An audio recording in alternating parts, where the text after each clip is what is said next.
Bob here, Chopper Bob Customs. Be sure to subscribe to my channel, like the videos, comment. I try to answer all comments as quick as I can. And as we're getting into the cooler months, the posts will probably be a little bit more sporadic, so hit that notification bell so you know when a new video has been posting. Thanks for watching.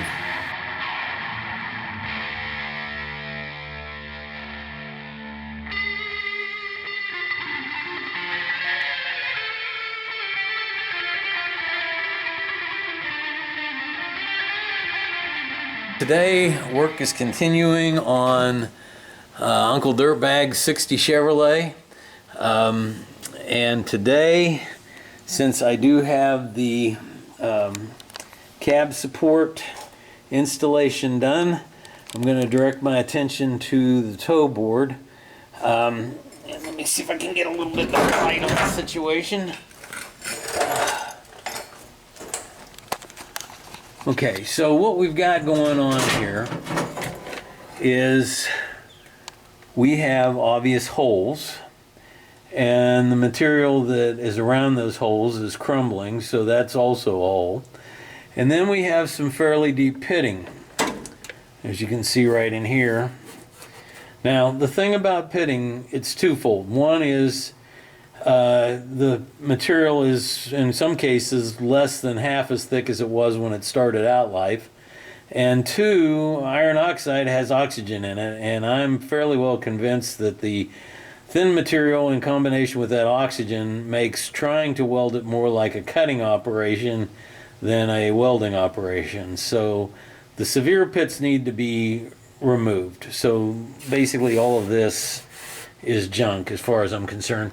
And then we have some light pitting, surface rust. You try and clean off most of the surface rust.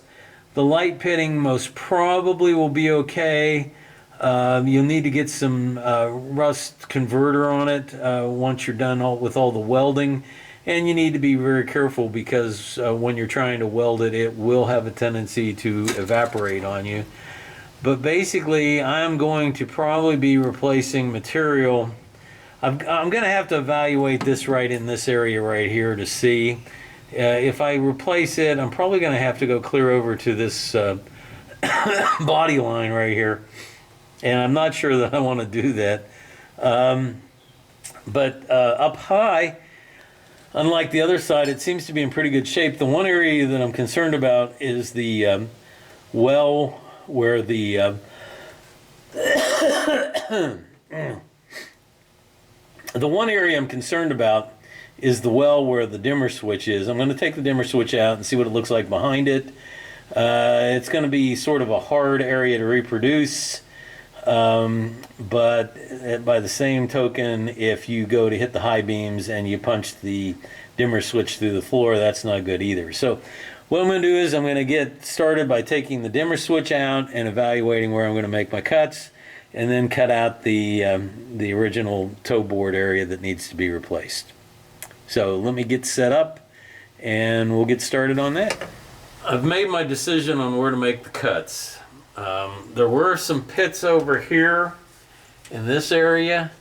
However, I'm almost certain that those pits are actually the resistance weld because there is a brace that runs up through here, and I do not want to mess with that brace. So basically I'm going to cut straight up here, get through most of the pits. There's still some pitting up in here, but it's light pitting. Come across this bead roll right here and then go up basically to where the break occurs in the toe board, where it meets the firewall. And then because I found the hole and very, very heavy pitting that I didn't notice before, and so I'm going to come over to here, and then this kick panel, the part that they make for it, and then the part that I make for it ends about right here. And basically this kick panel is solid except for a very small port up here, a very small portion up here in this corner. Then I'm going to have to see whether or not it needs to be rebuilt or whether it just needs some seam sealer in it. But basically the well for the so far The weld for the dimmer switch looks like it's in pretty good shape, so I'm going to see if I can't cut that out and reuse it. For now, I have dug out the seam sealer, and I've taken the spot welds out that are in behind where you can't see it there. And so now it's time to go ahead and start cutting.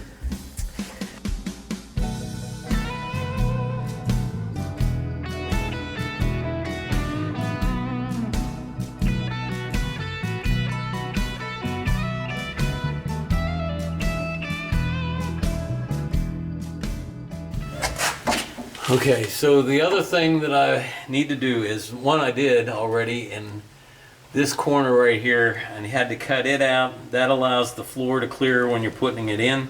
And then I'm going to cut the bottom of the kick panel out. Probably not the final cut, but I'll be cutting enough that I'll be able to get the floor around it to get it in, and also have it out of my way. I've got this cleaned up. I've gone ahead and removed the remainder of the floor. There wasn't much left there. I mean, it was in pretty bad shape. So that's what was left of the floor where it attached here. So that goes in the scrap bin. This will go in the scrap bin eventually. But so I'm going to be using this as my pattern. Now, the one thing that I pointed out in the previous thing was I really don't want to try and duplicate this. And it is actually in pretty solid condition. There are some decent pits in it, but they're few and far between. Most of it is solid, so I think it's going to give Uncle Dirtbag years of service. There's some pitting over in here that may give me a little bit of grief when I go weld, and same thing over here. But I think what I'm going to do is I'm going to go ahead and cut this out. I'm going to go ahead and keep the carpet retainer, cut around it, and then I'll probably pound this flange flat so that I can use this as a pattern on the replacement piece of steel.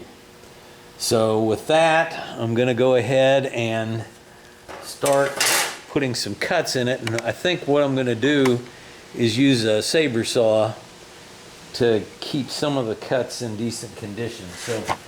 But let me put the first cut in so I can get the blade in there. I'll probably put a couple of the straight cuts in.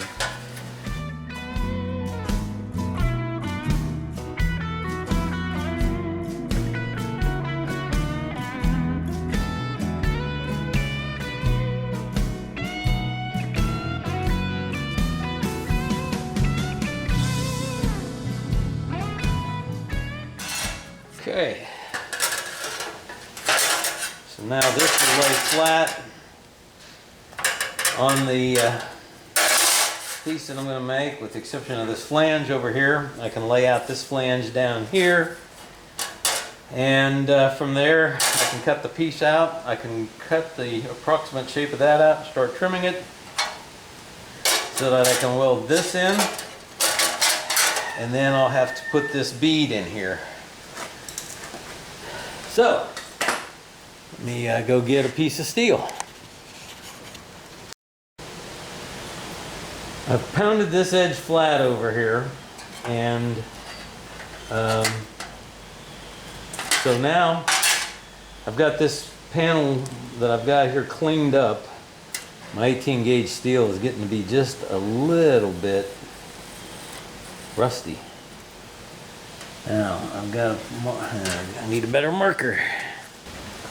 Okay, so there is my start and my finish for the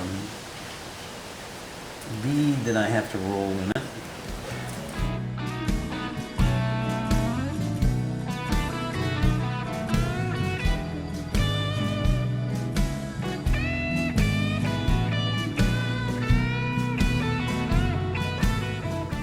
This is a brake line, and let's see, this breaks up.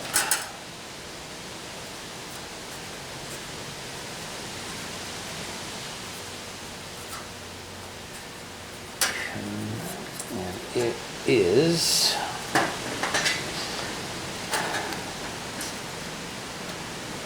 3/4 of an inch.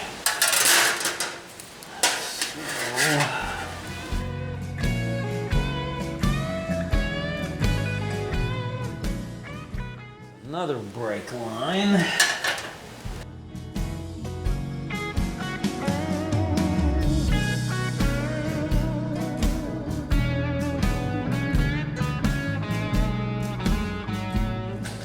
All right, now this was drawn on the outside of the pattern, and there was a 40 thousandths cutoff wheel, which probably put nearly a 1/16 of an inch slice through it.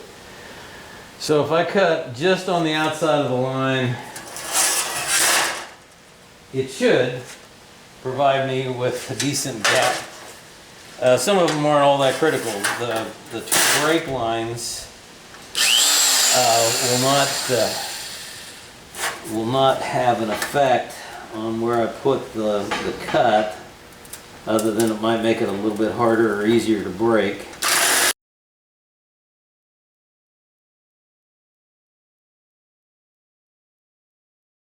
Now I'm going to have to stretch that bead out quite a bit, and so what I'm going to do is I'm going to come in here with the cut and cut up around it to give myself some extra material there.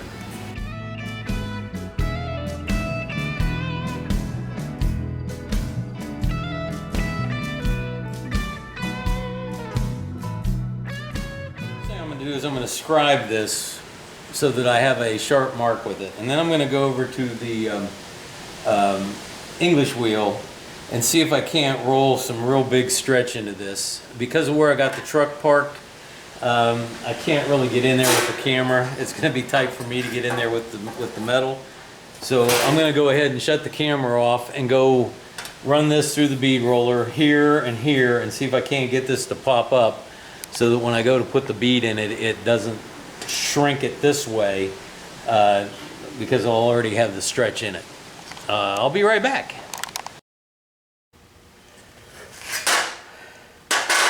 I've put a pretty decent stretch in the middle of it, so it's got a pretty good hump going right there. So hopefully that will do it and keep me from gathering it in too tight. So what I'll do is,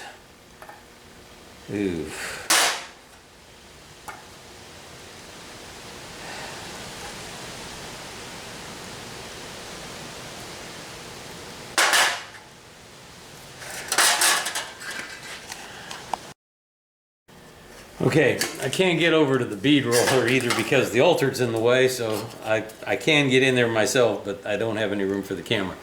So what I'm going to do is I'm going to take this basically flanging tool and run it down one side like this, and then rearrange it and run it down the other side like this, and I'll put a decent gap. I don't have the other one, I don't have the mating one, but basically what I'll do is I'll offset them so that it doesn't make a sharp 90. It'll have a softer bend and then a softer bend where it enters in, to try and duplicate the sloping sides of this bead. Now it won't be perfect, but it'll be close enough that I can line it up and get it welded in place, and once it's welded in and ground to fit, you can probably tell that it's there, but it'll look an awful lot like it's supposed to. So with that, I'm going to go over to the bead roller and see if I can't get this bead rolled in there half decent.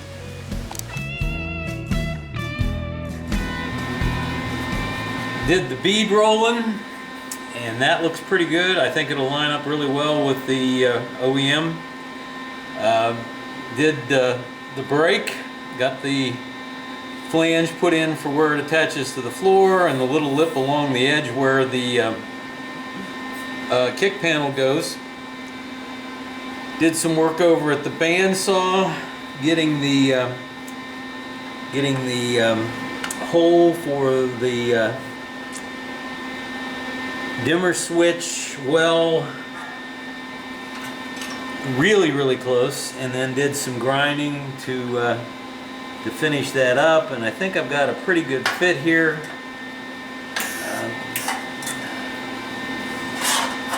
And what I'm going to do I'm going to go and put a bunch of tacks in it. I'm not going to finish welding it. I'll wait until it's completely welded into the floor pan, the kick or the toe board, before I do all of this welding, and that will not give it any place to go with warpage or shrinkage. So it'll have to basically stretch back out into shape while I'm welding it in finish. So I'll just be putting a series of tacks in right now.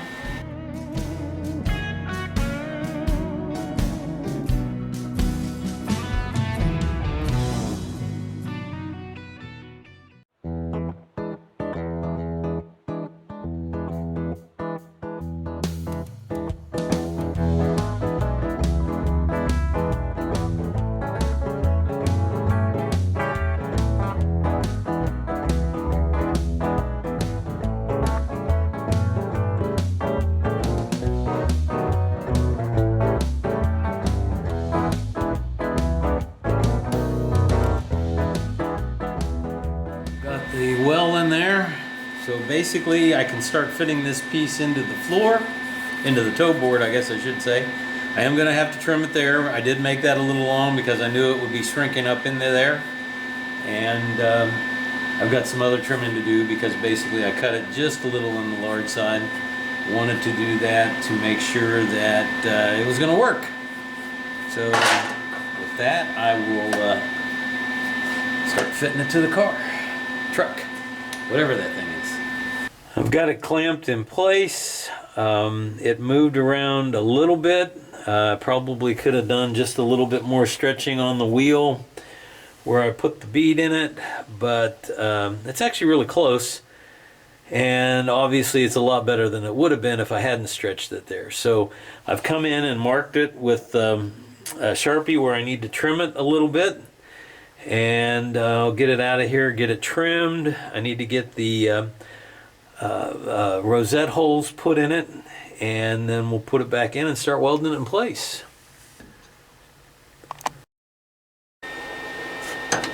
I've got it trimmed up pretty good. Some of the gaps are too small, some of the gaps are too large, so it averages out to being perfect.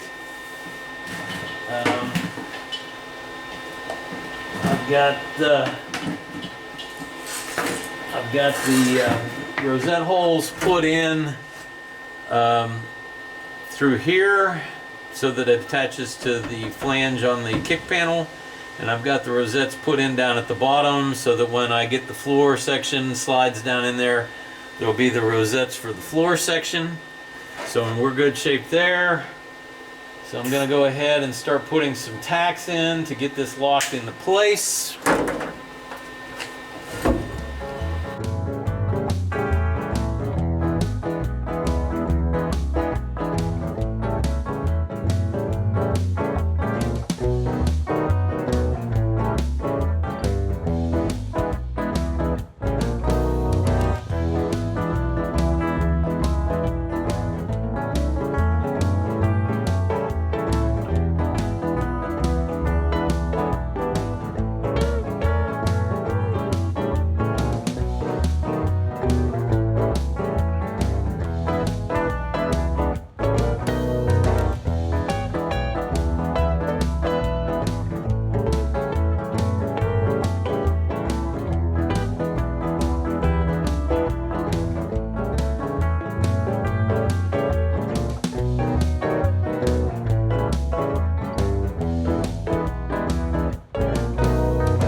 toe board is in, and now I got to start fitting the floor pan. Let's see what time it is. I may call it a day. No, I'm not gonna call it a day. I need to find a better place to get 13-inch belts. What I need to do. Let me get resituated here, and I'll see about fitting this floor pan in here.